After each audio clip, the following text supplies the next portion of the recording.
প্রিয় দর্শক, আশা করি ভালো আছেন। তো যে বিষয়টা নিয়ে কথা বলবো, যে গণ আন্দোলনের মুখে শেখ হাসিনা ভারতে চলে যাওয়ার পরে আমাদের যেই সমন্বয়কারীরা রয়েছেন, যে ছাত্র সমাজ, ছাত্র জনতার যেই আন্দোলন ছিল, সেই আন্দোলনে আসলে তাদের করণীয় কি, এটা নিয়ে বেশ শোরগোল লেগেছে দেশে বলা যায়। তো তারা আসলে আস্তে আস্তে কাজ করছে। তাদের কাজ করার জন্য আমাদের সময় দিতে হবে। তারা যেহেতু আগে রাষ্ট্র কোনো পরিচালনা করেনি, সেই জন্য তাদেরকে সময় দেওয়া জরুরি। আমাদের রাষ্ট্রটাকে বুঝতে হবে, সেটার ফাংশনগুলো আয়ত্ত করতে হবে। তারপরে বিভিন্ন জায়গায় অনেক কাজ রয়েছে, অনেক কাজরা জমে আছে আসলে। তো স্বাভাবিকভাবেই অনেক অনেক প্রতিবিপ্লবের সম্ভাবনাও রয়েছে এখানে, যেহেতু পরাজিত সরকার চলে গেছে এবং তার দোসররাই দেশে রয়ে গেছে, এবং অনেক ধরনের মতবাদ, ভিন্ন মতবাদ নিয়ে তারা বিভিন্নভাবে বিভিন্ন জায়গা থেকে তারা আন্দোলনকে নস্যাৎ করার জন্য উঠে পড়ে লেগেছে। তো এই আন্দোলনে যে সমস্ত বিষয়গুলো এমনিতেই আসতো, সে সমস্ত বিষয়ের মধ্যে একটা অনিবার্য বিষয় হচ্ছে শরিক দলগুলোর বাটোয়ারা বা অংশীদারিত্ব দাবি। বাটোয়ারা বা অংশীদারিত্ব দাবি। তো এখন প্রিয় দর্শক, আসেন যে আসলে এই যে আন্দোলনটা সংগঠিত হলো, এই আন্দোলন আসলে কাদের ভূমিকা, কারা এই আন্দোলনের জন্য লড়াই করেছে।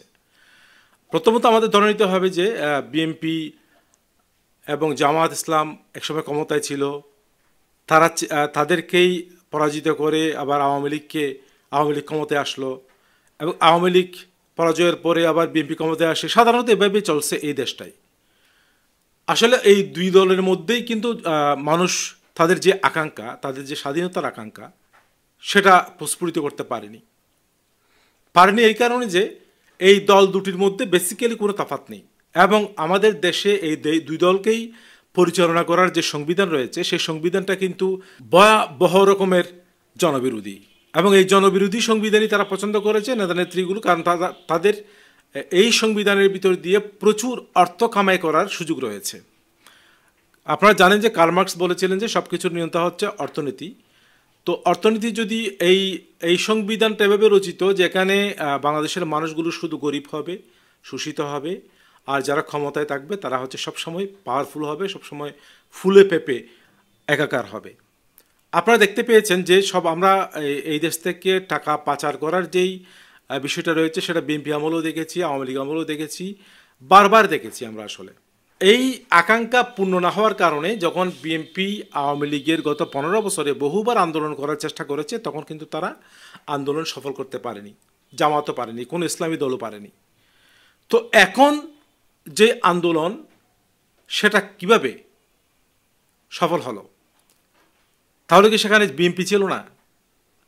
বিএনপির অঙ্গ সংগঠন ছিল না? জামাত ইসলাম বা ছাত্র শিবির ছিল না? বা হেফাজত ছিল না? অবশ্যই ছিল।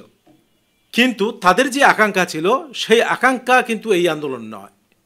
তাদের আকাঙ্ক্ষা যদি এই আন্দোলন হতো, তাহলে কিন্তু তারা অনেক আগেই সাকসেস হতো, অনেক আগেই সফলতা লাভ করত। তো এই যে নির্দলীয় অথবা সর্বদলীয় যে ছাত্রদের আন্দোলনে ঝাঁপিয়ে পড়া, সামান্য একটা কোটা সংস্কার আন্দোলন নিয়ে এক দফা আন্দোলনে সফল হওয়া, সেটা কিন্তু এই ছাত্র সমাজের মধ্যে মানুষ কিন্তু, সাধারণ বাংলাদেশের মানুষ কিন্তু সমস্ত ধরনের আকাঙ্ক্ষা দেখতে পেয়েছে এবং তাদের বিশ্বাস করেছে। এই কিছুদিন আগেই চট্টগ্রাম বিশ্ববিদ্যালয়ের অনেকেই বলছিল যে ছাত্ররা কেন তাদের বিভাগগুলো ভিজিট করছে না, জেলাগুলো ভিজিট করছে না, তারা কেন বিভিন্ন জায়গায় যে ছাত্র সমন্বয়করা রয়েছে বা ছাত্র আন্দোলন করেছে তাদের সাথে মিট করছে না, এরকম একটা অভিযোগ শোনা যাচ্ছিল। তারই পরিপ্রেক্ষিতে সম্ভবত হাসনাত আবদুল্লাহ চট্টগ্রাম ইউনিভার্সিটিতে এসেছিলেন, এবং চট্টগ্রাম ইউনিভার্সিটিতে তিনি কথা প্রসঙ্গে তারেক জিয়াকে নিয়ে একটু কথা বলেছেন। সেটা আমাদের কিন্তু সবাই সহ্যগণ্য করবে, আমাদেরকে আওয়ামী লীগও সহ্যগণ্য করবে, আমৃত্যু যতদিন পৃথিবীতে বাইসা থাকে। আর বিএনপিটা এখনো বোঝা যাইতেছে না, এদেরটা বোঝা যাইতেছে না। এরা শুরুর থেকে শুরু করে দিয়েছিল, পরে আবার একটু এখন আমাদের তারেক জিয়া সাহেবকে দেখা যায় খুব পপুলিস্ট বক্তৃতা দিচ্ছে, মানে আমরা যা শুনতে চাই তাই বলে। এখন আমি জানি না এটা আসলে কতদিন পর্যন্ত রাখবে। আপনি যা শুনতে চাইতেছেন এখন উনি তাই বলতেছে।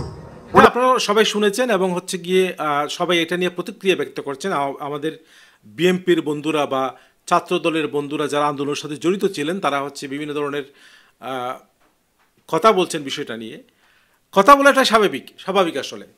কিন্তু আমার কথা হচ্ছে যে এই যে গণ আন্দোলন, আমি আর একটু আগে বলেছি যে গণ আন্দোলনে মানুষ কিন্তু সব ধরনের আকাঙ্ক্ষা খুঁজে পেয়েছে, যেটা বিএনপি এবং জামাতের যে আগের বিচ্ছিন্ন আন্দোলনগুলো ছিল সরকার বিরোধী, সেগুলোতে খুঁজে পায়নি। এবং সেই জন্যই কিন্তু মানুষ এভাবে সাড়া দিয়েছে, এবং মানুষ ইতিমধ্যেই বিএনপির প্রতি নাকশ হয়েছে। কেন? যে আওয়ামী লীগের পর বিএনপির পর আওয়ামী লীগ এক ডিগ্রি বাড়া, যে শাসনকালগুলো আমরা আগে দেখেছি, যে বিএনপি যতটুকু অপোজিশন পার্টিকে অত্যাচার করেছে তাদের শাসন আমলে, দমিয়ে রেখেছে, কথা বলতে দেয়নি, তার দ্বিগুণ করেছে আওয়ামী লীগ। আবার বিএনপি আসে তার দ্বিগুণ করেছে। এভাবে কিন্তু নাবিশ্বাসটা বেড়েছে আমাদের মধ্যে। আমাদের সাধারণ মানুষের মধ্যে একটা ভয় কাজ করছে যে ছাত্ররা কেন বিএনপিকে দমাচ্ছে না। আমরা সব জায়গায় দেখতে পাচ্ছি যে মনে হচ্ছে যে বিএনপি জামাতই ক্ষমতায় চলে এসছে। জামাত অনেক সহনীয় আচরণ করছে, কিন্তু বিএনপি সেটা মানছে না। যেন 15 বছর না খাওয়া কোনো প্রাণীকে লোকালয়ে ছেড়ে দিলে যে অবস্থা হয়, যেন সেই অবস্থা হয়েছে। আপনারা জানেন যে বাংলাদেশের প্রত্যেকটা মিডিয়া পত্রিকা এটা সাক্ষী যে কী পরিমাণ বিভিন্ন জায়গায় লুটপাট, তারপরে হচ্ছে গিয়ে ক্ষমতা দেখাচ্ছে এবং প্রকাশ্য বলছে যে আওয়ামী লীগের লোকজনকে পিটিয়ে হত্যা করতে হবে। এটা তো এই আকাঙ্ক্ষা আমাদের না। আমরা আবার বলছি, ছাত্র জনতার এই আকাঙ্ক্ষা না। সাধারণ মানুষ কিন্তু এই আকাঙ্ক্ষার জন্য প্রাণ দেয় নাই।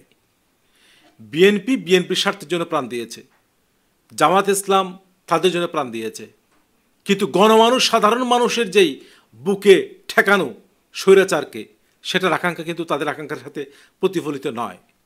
এবং এই আকাঙ্ক্ষার অনুযায়ী কথা বলছিলেন তারেক জিয়া, এবং এটা বলার অপেক্ষা রাখে না যে তারেক জিয়াকে বিশ্বাস করা যায় কিনা।